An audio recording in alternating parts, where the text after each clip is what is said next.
stories buried in darkness.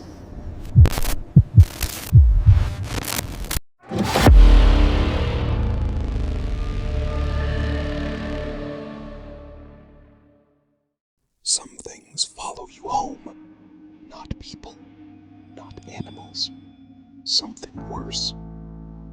These are 5 true stories from people who made the mistake of looking back. I was 19 when it started following me. I just moved into my first apartment, 2nd floor, 1 bedroom, windows that looked out over a parking lot and a row of dying trees. I worked evenings at a grocery store 3 blocks away and always walked home the same route. Same sidewalk, same street lights, same everything. The first night I felt it. I was halfway home. It wasn't a sound. It wasn't a shadow. It was a pressure. The unmistakable pressure of being watched from behind. I turned around. The street was empty. Parked cars. Orange street light. Nothing moving. I walked faster and told myself it was nothing. The second night. Same feeling. Same spot. Same empty street when I turned. The third night, I didn't turn around. I just walked. And I counted my footsteps because I needed something to do with my brain that wasn't listening. At step 41, I heard a second set of footsteps. Not an echo. The timing was wrong. Slightly delayed. Slightly heavier. Like something larger than me was trying to match my pace. And almost succeeding. I stopped. The second footstep stopped. I started walking again. The footsteps started again. I made it home in under 2 minutes.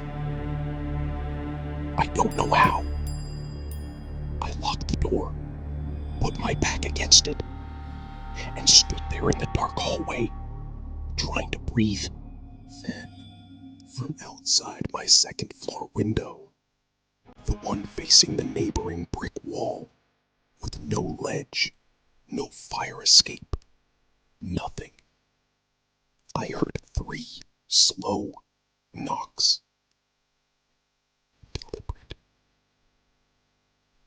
Spaced apart. Too heavy to come from fingertips. I moved out 6 weeks later.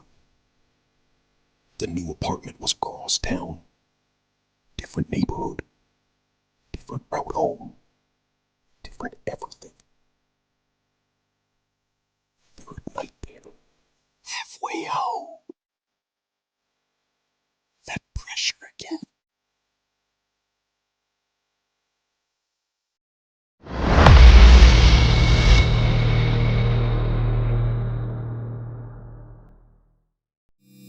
My grandmother always told me never to whistle at night. She said it called things to you. I used to laugh at that. I was 26, driving home from a friend's house around midnight, windows down because it was summer, whistling along to the radio without even thinking about it. About a mile from my house, I saw something standing beside the road. Tall, thin, perfectly still in the grass beyond the shoulder. The headlights caught it for maybe 2 seconds as I passed. I told myself it was a person. Maybe someone stranded. But there was no car. And the way it stood there, arms at its sides, completely motionless, didn't look human. patient. It never turned its head toward my car. But I knew it was watching me. I got home, locked the car, went inside. At 3 a.m., my dog started barking so violently it woke me up instantly. I found him at the back door, hair raised, growling at the dark outside. I turned on the porch light. There were marks in the dirt just beyond the door. Long, dragged lines, like something had been standing there, shifting its weight back and forth for hours. Pacing. The marks led to the fence and stopped. The fence was intact. Nothing had climbed over it. Somehow, something had been on both sides. I called my grandmother the next morning and told her what happened. There was a long silence on the phone. Then very quietly she asked, "You whistled, didn't you?"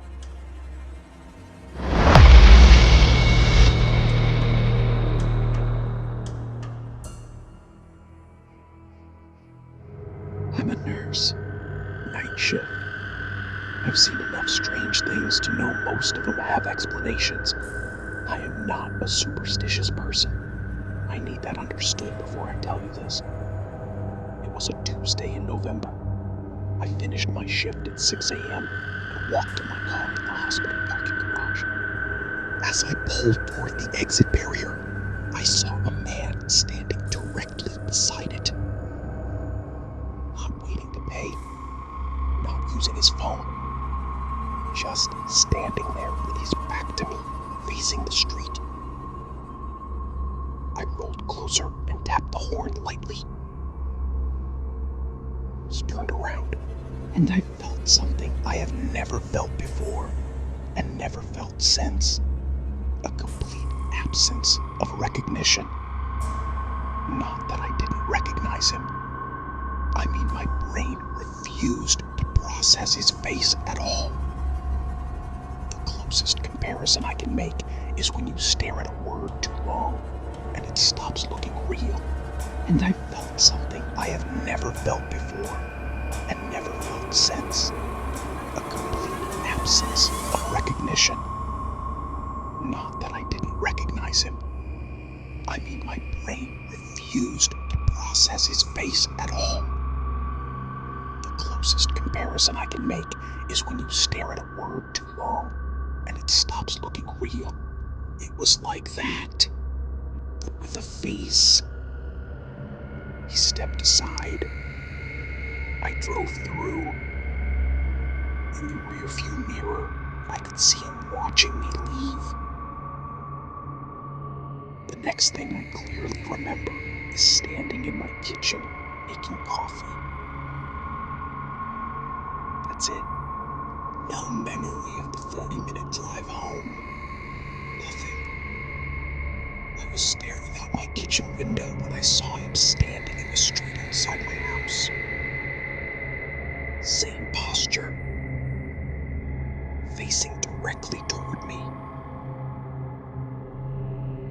I called the police. By the time they arrived, he was gone. No neighbors had seen anyone. The officer suggested I was exhausted after my shift. Maybe I imagined it. Maybe. But I've made that drive hundreds of times, and I have never once lost 40 minutes of my life before that morning.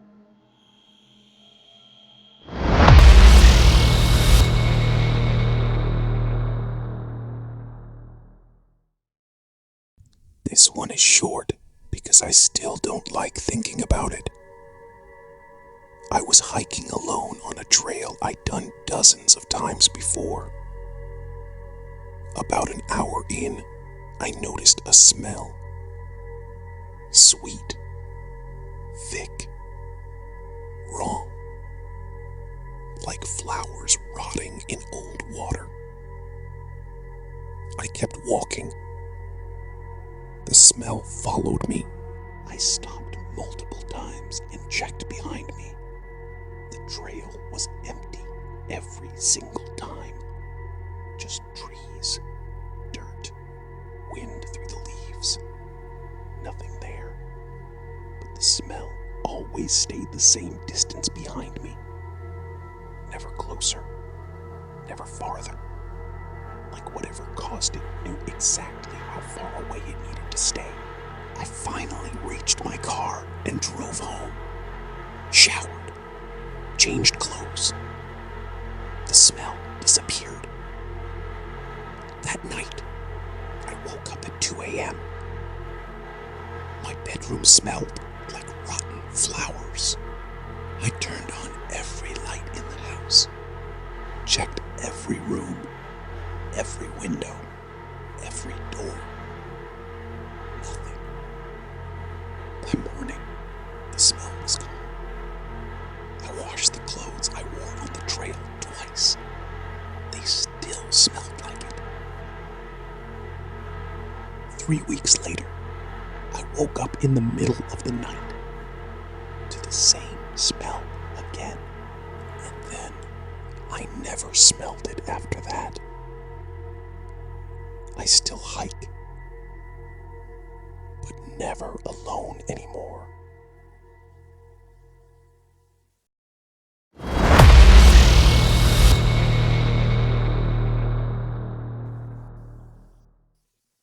I saved this one for last because it doesn't end.